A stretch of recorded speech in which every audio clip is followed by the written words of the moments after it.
बच्चों, कल last question हम आप लोगों को नहीं समझा पाए थे। कल लास्ट क्वेश्चन था P बराबर EC², यही ना क्वेश्चन था। और इसी को हम लोगों को क्या करना था बच्चों, समझना था कि मतलब फोटोन की ऊर्जा E संवेग P तथा वेग C में संबंध है। ठीक है बच्चों, तो इसको संबंध दिखाने के लिए सबसे अहम फॉर्मूला होता है, देखिए कह रहा है फोटोन की ऊर्जा E संवेग P तथा वेग C में सही संबंध है। देखिए बच्चों, तो इन संबंधों के बारे में सबसे अच्छी जानकारी देखिए बच्चों, आप लोगों को प्लैंक्स का क्वांटम मैकेनिक्स सिद्धांत जब पढ़िएगा तब आप लोगों को मिलेगा। प्लैंक्स का क्वांटम सिद्धांत सबसे इम्पोर्टेंट टॉपिक है बच्चों, जो सबसे ज़्यादा मतलब आपको कॉन्सेप्ट क्लियर करेगा। देखिए होता क्या है कि प्लैंक्स का क्वांटम सिद्धांत क्या है, इन बातों को समझने के लिए आपको थोड़ा सा ध्यान देना पड़ेगा बच्चों कि किसी भी वस्तु के अंदर डुअल नेचर हो सकता है। कौन सा नेचर, एक पार्टिकल नेचर और एक वेव नेचर। और पार्टिकल नेचर कब होता है और वेव नेचर कब आता है, ठीक है। तो इसके बारे में आज हम आप लोग को चर्चा कर दे रहे हैं बच्चों, थोड़ा सा हम समझा दे रहे हैं, ठीक है ना। तो अब देखिए बच्चों, इसको समझ, देखिए बच्चों, तो आज का जो टॉपिक है वो बहुत अहम टॉपिक है, ये बात आप लोगों को समझना जरूरी है। देखिए अब ये अहम कैसे है, इस बात को आप लोग ध्यान से समझेंगे। तो चलिए बच्चों, हम थोड़ा सा आप लोगों को समझा दें वो टॉपिक के बारे में कि वो टॉपिक क्या है और क्या समझना है क्या नहीं समझना है। देखिए बच्चों, आप लोग जब पढ़ते हो बच्चों लाइट के बारे में, तो लाइट क्या है बच्चों, आप लोग बता सकते हैं? बोलिए।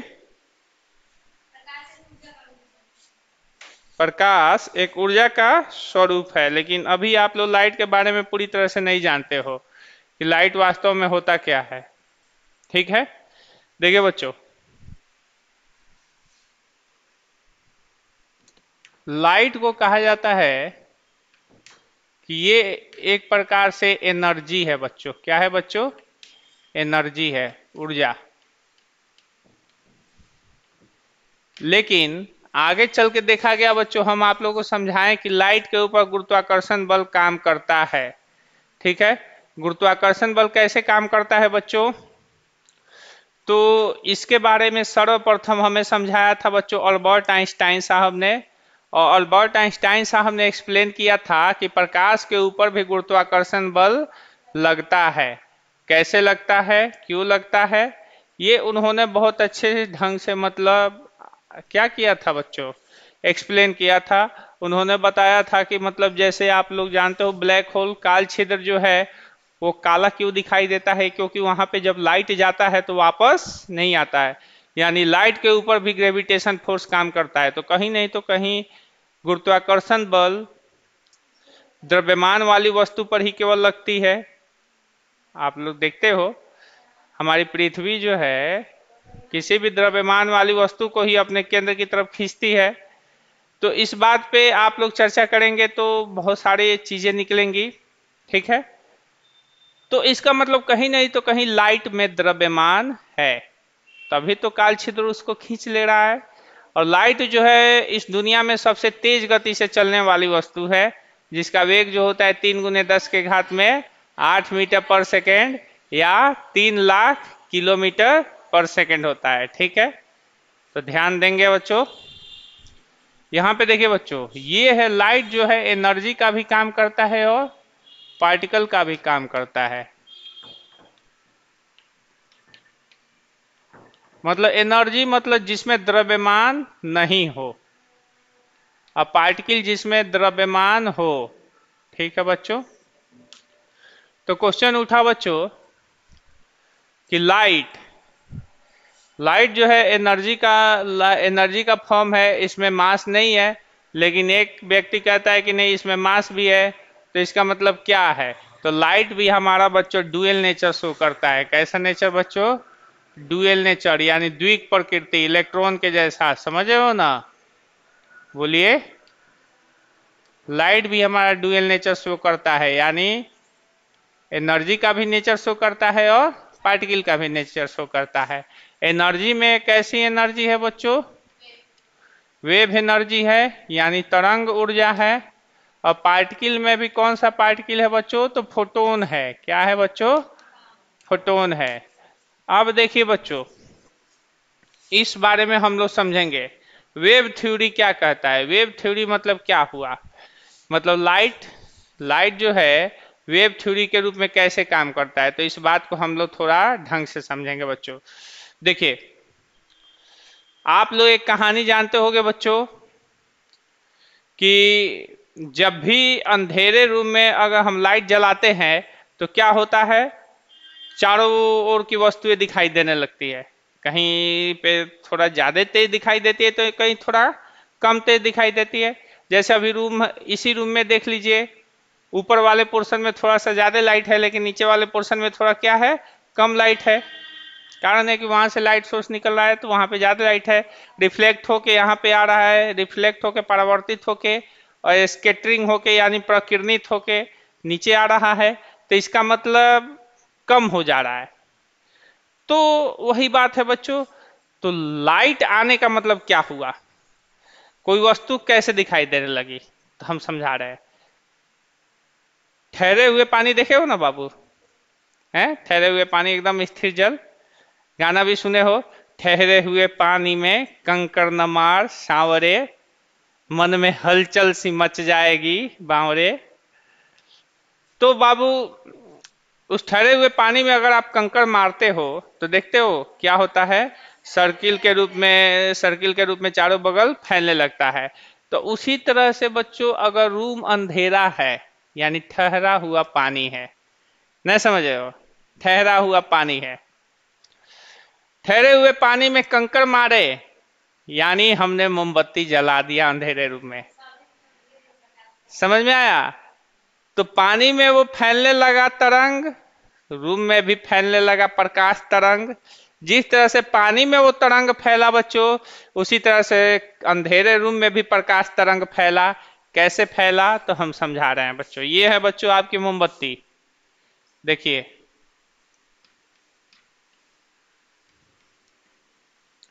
ये मोमबत्ती है बच्चों, इसके चारों ओर ऐसे हमारा तरंग निकलता है, प्रकाश तरंग ऐसे, ठीक है ना, ऐसे निकलता है। मतलब हमारा प्रकाश तरंग यानी लाइट वेव जो होता है एकदम एज लाइक वाटर वेव के जैसा होता है। वाटर वेव समझ रहे हो ना, पानी में यानी जल तरंग। ठहरे हुए पानी में कंकड़ हमने मारा तो जल तरंग प्रोड्यूस हो गया, ठीक है। कैसे प्रोड्यूस होता है बच्चों, तो आप लोग देखे हो ऐसे चलते हुए प्रोड्यूस होता है। बोलिए, ऐसे चलते हुए प्रोड्यूस होता है कि नहीं होता है, अप एंड डाउन है। यहां पे भी ऐसे ही चलते हुए प्रोड्यूस होगा, अप एंड डाउन, ठीक है। नहीं समझ में आया? तो प्रकाश हमारी तरंग के रूप में चलती है, तो किस तरंग के रूप में, तो ऐसे अप एंड डाउन के रूप में करते हुए चलती है। अब समझ में आया बच्चों? और चारों दिशाओं में कंपन करते हुए चलती है। ये नहीं कि यहाँ पे एक वो सांप दिखा दिए थे, सांप चल रहा है तो उसी डायरेक्शन में लाइट चलेगा, जी नहीं। प्रकाश हमारा पानी में उठते हुए तरंगों के जैसा वो चारों दिशाओं में चलता है। न समझ में आया? पानी में उठा हुआ जल तरंग वृत्ताकार होता है, लेकिन मोमबत्ती के चारों ओर उठा हुआ जल तरंग गोलाकार होता है। क्या होता है? गोलाकार होता है, ठीक है ना। ये स्फेरिकल होता है, गोलाकार, ठीक है। अब पानी का तरंग कैसा होता है बच्चों? सर्कुलर होता है यानी वृत्ताकार होता है। अब समझ में आया? नहीं आया? आ गया? यही है हमारा तरंग बच्चों।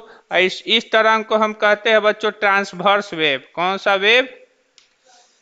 Transverse wave.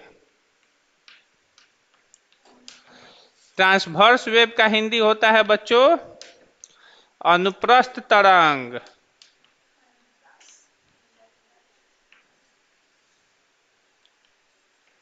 अनुप्रस्थ तरंग, ठीक है।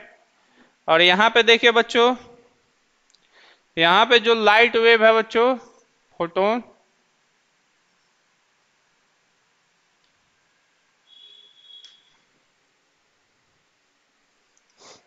यहाँ पे अगर फोटोन की चर्चा की जाए तो मोमबत्ती में से फोटोन मतलब फोटोन यानी पार्टिकल कैसे निकलते हैं।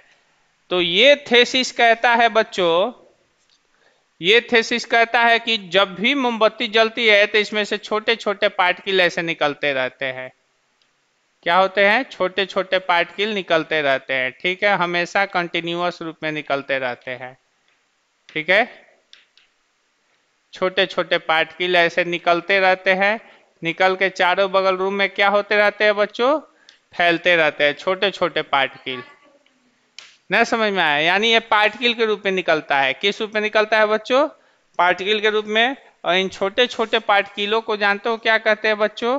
इन छोटे छोटे पार्टिकलों को हम, ये जो पार्टिकल है, पार्टिकल यानी कण जो है, इसका नाम दिया जाता है फोटोन। क्या दिया जाता है बच्चों? फोटोन। अब फोटोन यानी होता है पैकेट ऑफ एनर्जी, यानी ऊर्जा का पैकेट होता है। ठीक है बच्चों, ये ऊर्जा का क्या होता है? पैकेट होता है। और एक फोटोन की एनर्जी E बराबर hc/λ होती है। क्या होती है?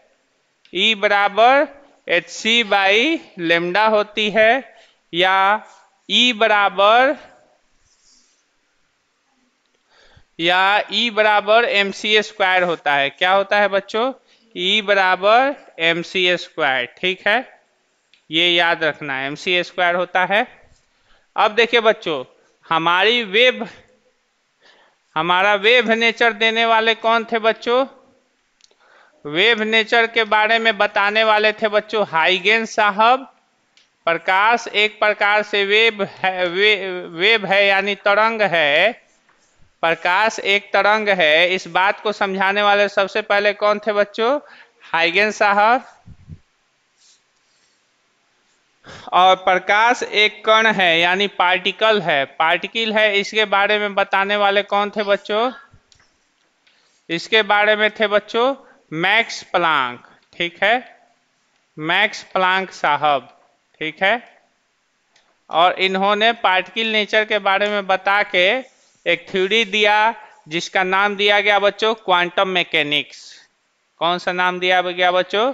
क्वांटम मैकेनिक्स, यानी ऐसा मैकेनिक्स जो इलेक्ट्रॉन, प्रोटॉन और न्यूट्रॉन से भी छोटा हो। न समझ में आया? यानी इलेक्ट्रॉन, प्रोटॉन और न्यूट्रॉन से भी छोटा विज्ञान को पढ़ा जाता है बच्चों, तो उस विज्ञान का नाम है क्वांटम मैकेनिक्स, यानी क्वांटम यांत्रिकी। इलेक्ट्रॉन, प्रोटॉन और न्यूट्रॉन से भी छोटा, क्योंकि इलेक्ट्रॉन, प्रोटॉन और न्यूट्रॉन से छोटे पार्टिकल जो होते हैं उनको क्वार्क कहा जाता है। क्या कहा जाता है? क्वार्क कहा जाता है। और हमारे इलेक्ट्रॉन जो होते हैं क्वार्क में बटे होते हैं, प्रोटॉन भी हमारे क्वार्क में बटे होते हैं।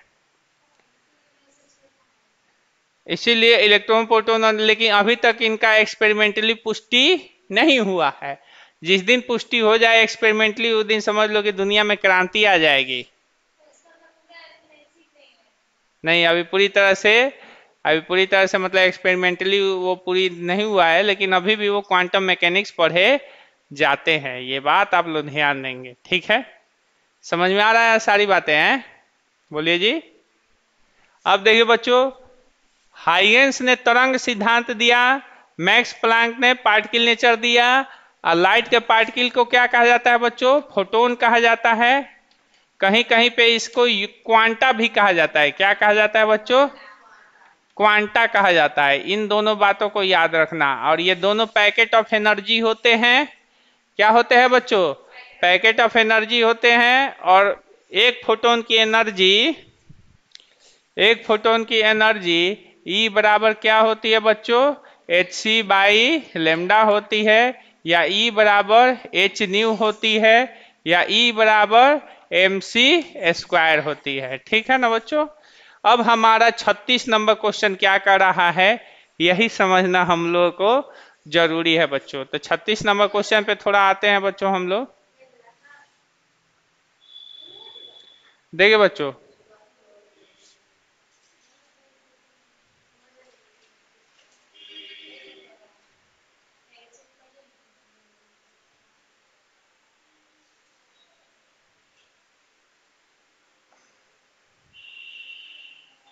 नहीं, 35 नंबर क्वेश्चन है।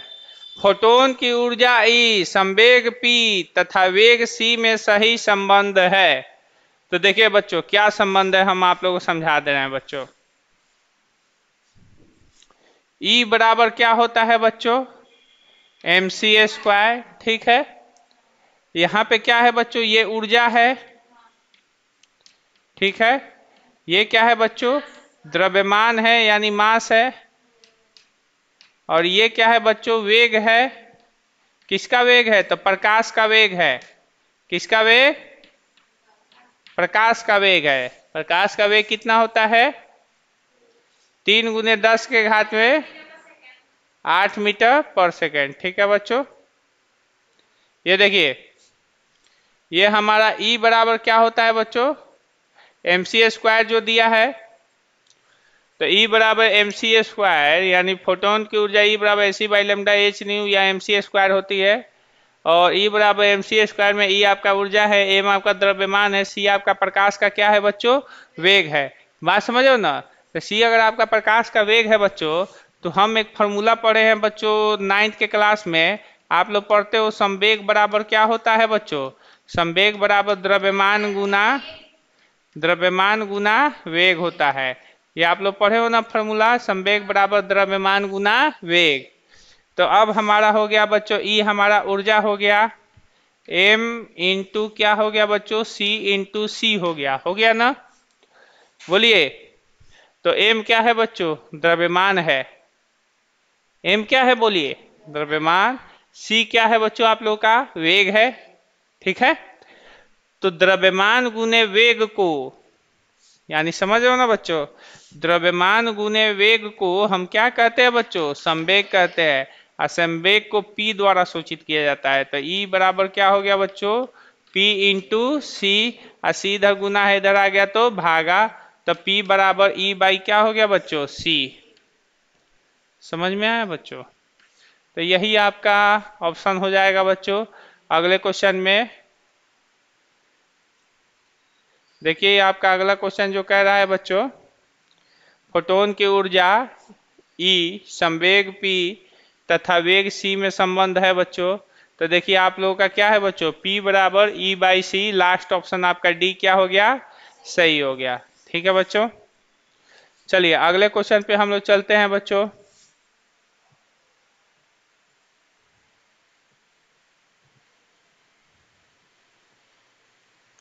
हाँ देखिए बच्चों, एक परमाणु में 2 इलेक्ट्रॉनों की चारों क्वांटम संख्याएं आपस में समान नहीं हो सकती। यह नियम निम्न में से किस वैज्ञानिक से संबंधित है। तो बता रहे हैं बच्चों, पाउली से संबंधित है। पाउली वाला नहीं ना पढ़े हो, हम आप लोगों को समझाएंगे जब क्वांटम संख्या अभी समझाएंगे तो आप लोगों को समझाएंगे। ठीक है, क्वांटम संख्या का क्वेश्चन अभी आप लोगों से पकड़ में नहीं आएगा बच्चों। क्वांटम संख्या वाला क्वेश्चन अभी हम थोड़ा सा टाल रहे हैं आप लोगों को, क्योंकि क्वांटम संख्या छोटा मोटा टॉपिक नहीं है बच्चों आप लोगों का। ठीक है, कह रहा है किसी तत्व के रासायनिक गुण निम्न में से, किसी तत्व के रासायनिक गुण निम्न में से कौन तय करता है, प्रोटॉन की संख्या, इलेक्ट्रॉन की संख्या, न्यूट्रॉन की संख्या, उपयुक्त सभी। तो याद रखना बच्चों, किसी भी तत्व का रासायनिक गुण उस तत्व के बाहरी कक्षा में उपस्थित संयोजी इलेक्ट्रॉन, संयोजी इलेक्ट्रॉन इसका मतलब इलेक्ट्रॉन ही डिसाइड करता है। संयोजी इलेक्ट्रॉन अगर 1 2 3 हुआ, बाहरी कक्षा के इलेक्ट्रॉन, यहाँ पे समझिए, बाहरी कक्षा के इलेक्ट्रॉन अगर किसी परमाणु में 1 या 2 या 3 हुए तो धातु हो जाता है। बाहरी कक्षा में इलेक्ट्रॉन अगर 5 6 7 हो गए तो क्या हो जाता है, अधातु हो जाता है। और 4 हो गए तो उप धातु हो जाता है। और 8 हो गए तो निष्क्रिय गैस हो जाता है। समझ में आ गया बच्चों। कह रहा है किसी परमाणु की बाह्यतम कक्षा में कितने इलेक्ट्रॉन रह सकते हैं। तो बताइए आप लोग, किसी परमाणु के बाह्यतम कक्षा में कितने इलेक्ट्रॉन रह सकते हैं मैक्सिमम। नहीं ना मालूम है, मैक्सिमम 8 रह सकते हैं। अभी तो समझाए हैं 1 2 3 तो धातु, 5 6 7 तो अधातु, बारहवीं कक्षा में 4 तो उप धातु, और 12वीं कक्षा में 8 तो निष्क्रिय गैस। क्या जी, समझाया हुआ बात आप लोगों को अभी अभी जस्ट हम समझाए थे। बोलिए। तो क्वेश्चन वही बात है, घुमा के आप लोगों से पूछेगा बच्चों, ठीक है। तो थोड़ा सा हम आप लोगों को संयोजी इलेक्ट्रॉन पे चर्चा हम कर दे बाबू। देखिए संयोजी इलेक्ट्रॉन मतलब होता क्या है,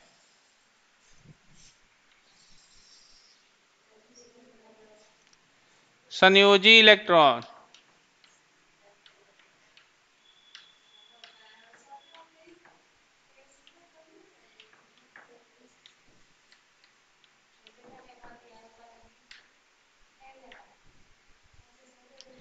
संयोजी इलेक्ट्रॉन, ठीक है बच्चों। संयोजी इलेक्ट्रॉन किसे कहते हैं, तो किसी भी तत्व के बाहरी कक्षा के इलेक्ट्रॉन को क्या कहते हैं बच्चों, संयोजी इलेक्ट्रॉन कहते हैं। यानी बाहरी कक्षा के इलेक्ट्रॉन को संयोजी इलेक्ट्रॉन कहते हैं। इसका नाम होता है वैलेंस इलेक्ट्रॉन।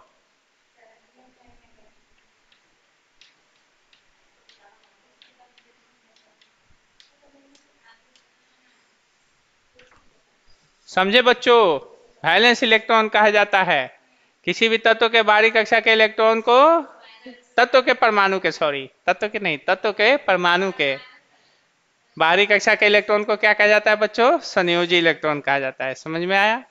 अब देखिए बच्चों कैसे होता है, तो सिंपल सिंपल हम आप लोगों को समझा दे रहे हैं।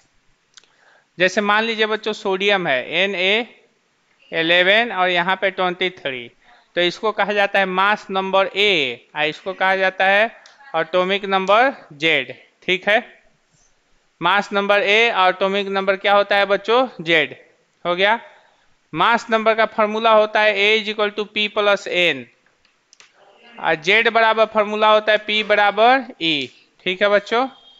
Any problem. अब यहाँ पे जेड का मान कितना है बच्चों, 11 है, तो 11 = प्रोटॉन = कितना हो गया, इलेक्ट्रॉन। नहीं समझ में आया। और यहाँ पे मास नंबर के जगह पर कितना है 23 और प्रोटॉन के जगह पर कितना है 11, तो 11 इधर प्लस इधर आ जाएगा तो माइनस, तो न्यूट्रॉन की संख्या नहीं निकल जाएगी। तो न्यूट्रॉन की संख्या निकालने के लिए A - Z किया जाता है। नहीं समझ में आया। A - Z कहिए या A - P कहिए या A - E कहिए। कितना हो गया बच्चों टोटल, 12 और 12 भी आया। क्या है बोलिए, थोड़ा सा रुक जाइए बच्चों, 2 मिनट आ।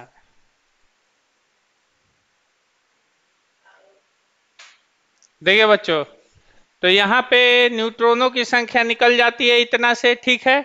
देखिए जितने भी हम लाइन लिखवाते हैं बच्चों, उन एक एक लाइनों को आप लोग ध्यान देकर चलिएगा, क्योंकि हर एक लाइन में 1 या 2 ऑब्जेक्टिव छिपे रहते हैं मेरे, ठीक है ना। क्योंकि अभी हम आप लोगों को समझाए कि किसी भी तत्व के बाहरी कक्षा में महत्तम इलेक्ट्रॉन कितने रह सकते हैं, तो हम बताए थे कि मतलब या तो 1 2 3, नहीं तो 5 6 7, नहीं तो 4, नहीं तो 8, तो मैक्सिमम कितने हम बताएं, 8। और आप लोग सामने क्वेश्चन था, आप लोग नहीं बताए, नहीं सामने क्वेश्चन था आप लोग के, फिर भी आप लोग नहीं बताए। कारण क्या है, कारण यही है कि कभी भी पढ़ाई कीजिए तो कंसंट्रेट होकर पढ़िए। और उसमें भी ये लूसेंट का बुक है बाबू, इसका एक एक क्या कहा जाता है, इसका एक एक ऑप्शन भी आपके लिए बहुत मायने रखता है कि ये ऑप्शन क्या था, ये क्या नहीं था। हुंड साहब का नाम आया, पॉली साहब का नाम आया, फैराडे साहब का नाम आया, अर्हेनियस साहब का नाम आया। ये चारों क्या थे, इन चारों का नाम केमिस्ट्री में क्यों लिया गया, काहे लिया गया इस ऑप्शन में, इस सब में भी चर्चा करोगे तो क्वेश्चन पकड़ में आते हैं। तो लूसेंट ऐसे पढ़ना चाहिए, क्वेश्चन के साथ साथ उसके ऑब्जेक्टिव में भी जो ऑप्शन आया उसके भी बारे में जानकारी रखिए आप लोग, ठीक है। सही केवल सही वाले के लिए नहीं, जो गलत वाला है उसके लिए भी जानकारी रखिए, क्यों गलत हुआ, ये किससे रिलेटेड है, समझ में आया। तो सारी की जानकारी हम आप लोगों को धीरे धीरे देते चलेंगे बच्चों, ठीक है बच्चों।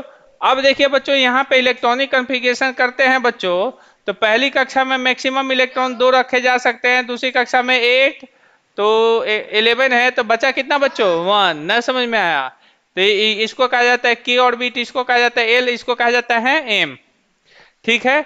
अब मैक्सिमम ऑर्बिटों की संख्या Q तक जाती है, कितनी तक जाती है बच्चों, क्यू तक, KLMNO P यानी 7 ऑर्बिट तक ही इलेक्ट्रॉन आपके जा सकते हैं, 7 ऑर्बिट से अधिक इलेक्ट्रॉन आपके नहीं जा सकते हैं। ठीक है बच्चों, तो बताइए इसका संयोजी इलेक्ट्रॉन कितना हो गया बच्चों? इसका संयोजी इलेक्ट्रॉन 1 हुआ। तो संयोजी इलेक्ट्रॉन 1 हुआ तो ये हमारा सोडियम है। सोडियम एक ऐसा धातु है जो काफी क्रियाशील होता है, जस्ट हम समझाए थे आप लोगों को, जो चाकू से काटा जा सकता है, मुलायम होता है। दूसरी बात बच्चों कि इसको पानी या हवा के संपर्क में लाइएगा बस तुरंत आग पकड़ लेता है। ठीक है, एनी प्रॉब्लम नहीं ना, काफी क्रियाशील होता है। हाँ सर, इसीलिए इसको मिट्टी के तेल में डुबा के रखा जाता है कि ये ऑक्सीजन के संपर्क में ना आए। ऑक्सीजन के संपर्क में आते ही तुरंत ये आग पकड़ लेता है। हाँ एकदम तुरंत आग पकड़ लेगा। अब वही जादूगरवा सब आता है और क्या कहा जाता है, साधु सन्यासी आता है सब ठगैत सब मूर्ख बना के चला जाता है, गंगा मैया आपके ऊपर नाराज है, देखिए गंगा जल हम मारेंगे आग पकड़ लेगा। और नीचे रखा रहता है सोडियम, मारेगा भाए देना आग। अरे लोगों के हाथ जो के, अरे माफ कीजिए गंगा मैया, जो चढ़ावा चढ़ाना है चढ़वा लीजिए, सब बटोर बटार के लेकर चला जाएगा सब। कुछ नहीं है, गांव देहात में लोगों को सबसे ज्यादा बुर्बक इन्हीं सब विधियों से बनाता है सब।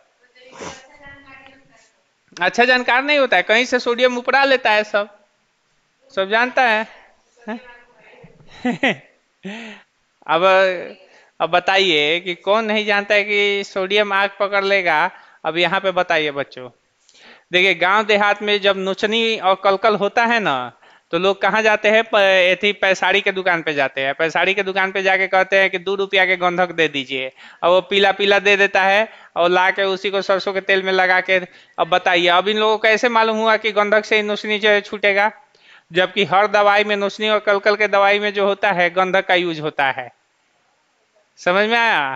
तो अब लोग रहते रहते सीख जाते हैं कुछ साइंस। साइंस हमारे अगल बगल में है, अगल बगल में ही हमारे साइंस है, उसी को हम लोग यूज करके हम लोग कोई भी काम करते हैं। नहीं समझ रहे हो?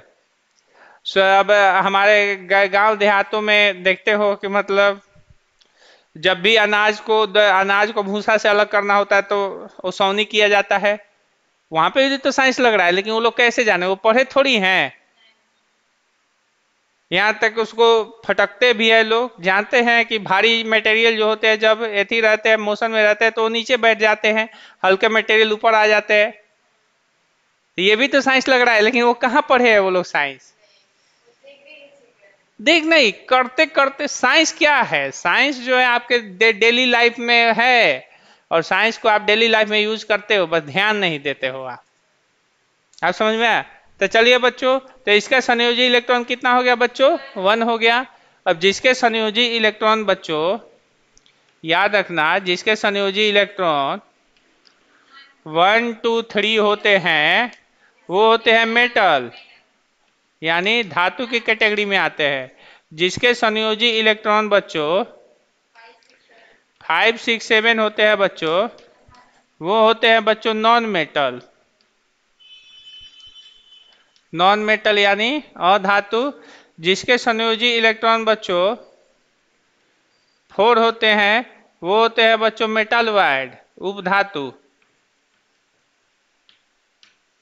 ठीक है बच्चों। और जिसके संयोजी इलेक्ट्रॉन 8 होते हैं बच्चों वो होते हैं बच्चों इनर्ट गैस, इनर्ट गैस। और आप लोगों को एक बात बता दे बच्चों, हमारा इनर्ट गैस ही जो होता है स्टेबल होता है। क्या होता है? स्टेबल होता है, यानी अस्थाई होता है। बाकी तीनों के तीनों क्या होते हैं बच्चों? अनस्टेबल होते हैं। तीनों के तीनों क्या होते हैं बच्चों? अनस्टेबल होते हैं, अस्थाई होते हैं। और ये अनस्टेबल से स्टेबल बनने के लिए इलेक्ट्रॉन का लूजिंग, गेनिंग और शेयरिंग करते हैं, यानी त्याग, ग्रहण और साझा करते हैं। इसके फलस्वरूप बंधन बनता है, अब बंधन बन के परमाणु परमाणु जुड़ के अणुओं का निर्माण करते हैं। अब समझ में आया कहानी? अब देखिए बच्चों, इसमें भी एक्सेप्शन केस आता है। एक्सेप्शन केस, एक्सेप्शन केस में 3 ही है बच्चों। पहला है बच्चों हाइड्रोजन। हाइड्रोजन 1 है, इसके बाहरी कक्षा में इलेक्ट्रॉनिक विन्यास कीजिएगा तो 1 ही आएगा। तो बाहरी कक्षा में 1 इलेक्ट्रॉन होते हुए भी ये नॉन मेटल होता है और धातु होता है। ठीक है, ये अपवाद में आता है, बाहरी कक्षा में 1 इलेक्ट्रॉन होते हुए भी नॉन मेटल। हीलियम है, हीलियम का परमाणु संख्या कितना होता है? 2। इसका इलेक्ट्रॉनिक विन्यास कीजिएगा तो पहली कक्षा में 2 इलेक्ट्रॉन आएंगे। तो 2 इलेक्ट्रॉन मेटल का सूचक होता है, लेकिन ये बच्चों मेटल इनर्ट गैस होता है। क्या होता है? Inert gas. इनर्ट गैस होता है बच्चों हीलियम। तो हीलियम भी हमारा अपवाद है बच्चों। उसके बाद एक लास्ट आता है बच्चों कार्बन। कार्बन का इलेक्ट्रॉनिक विन्यास कीजिएगा तो 2 और 4 होता है। इसका इलेक्ट्रॉनिक विन्यास 1 हो जाएगा, इसका इलेक्ट्रॉनिक विन्यास 2 हो जाएगा। तो इसके संयोजी इलेक्ट्रॉन कितने हो गए? 1 है। इसके संयोजी इलेक्ट्रॉन कितने हो गए? 2। तो संयोजी इलेक्ट्रॉन 2 होते हुए भी ये इनर्ट गैस होता है। इसके संयोजी इलेक्ट्रॉन कितने हैं बच्चों? संयोजी इलेक्ट्रॉन कितने हैं बच्चों? 4 है। तो इसके संयोजी इलेक्ट्रॉन 4 होते हुए भी ये क्या है बच्चों? अधातु होता है, ये नॉन मेटल होता है, जबकि इसको उप धातु होना चाहिए। ठीक है ना, समझ में आया? ये तीनों के तीनों एक्सेप्शन केस में आते हैं, बाकी सारे के ऊपर ये रूल अप्लाई होता है। ठीक है, और इनर्ट गैसों की संख्या 6 होती है, ये याद रखेंगे आप लोग। अक्रिय गैसों की संख्या कितनी होती है बच्चों? 6 होती है। कौन कौन होती है? Helium, neon, argon, krypton, xenon, radon. और हमारे विद्युत बल्ब में इन्हीं निष्क्रिय गैसों को भरा जाता है, हीलियम नहीं तो नियॉन। सबसे ज्यादा हीलियम भरा जाता है, कहीं कहीं पे नाइट्रोजन गैस भी भरा जाता है, क्योंकि नाइट्रोजन गैस जो है अक्रिय गैस होता है। इन गैसों के अलावे भी एक ऐसी गैस है जो अक्रिय होती है, और वो है बच्चों नाइट्रोजन गैस, हमारे एटमॉस्फेयर की नाइट्रोजन गैस। ठीक है, और जिसकी मात्रा सबसे ज्यादा होती है बच्चों, और उसी के रहने के कारण बहुत सारे चीजें बचे हुए हैं बाबू, नहीं तो तुरंत केमिकल रिएक्शन शुरू हो जाते। वो अक्रिय है इसलिए वो रोक के रखता है सभी को, नहीं तो देखते हो लकड़ी जलता है, लकड़ी में माचिस मारते तुरंत आग पकड़ लेता है। क्यों? क्योंकि हवा में ऑक्सीजन गैस है, ऑक्सीजन गैस क्रियाशील गैस है। कार्बन और ऑक्सीजन के एक दूसरे से रिएक्शन करके कार्बन डाइऑक्साइड गैस बनाने लगता है, लेकिन नाइट्रोजन गैस जल्दी किसी से रिएक्शन नहीं करती है। इसलिए हमारा एटमॉस्फेयर अभी भी बचा हुआ है, तो किसके कारण? नाइट्रोजन गैस के कारण। ठीक है, यानी इन 6 अक्रिय गैस के अलावे भी एक ऐसी गैस होती है जो अक्रिय होती है, वो है बच्चों नाइट्रोजन गैस। और नाइट्रोजन गैस का सूत्र होता है N2। और नाइट्रोजन की परमाणु संख्या कितनी होती है? 7 होती है, 7 होती है। सो जाइए। समझ में? कैसे मेरे क्लास में तुम लोग सोने लगते हो बाबू। यहाँ पे हीलियम का अब देखिए एटॉमिक नंबर कैसे याद रखा जाता है? 2, 10, 18 का 18, 18 दूना 36, 18 आई 54, 18 चौक 86। ये केमिस्ट्री का पढ़ा है।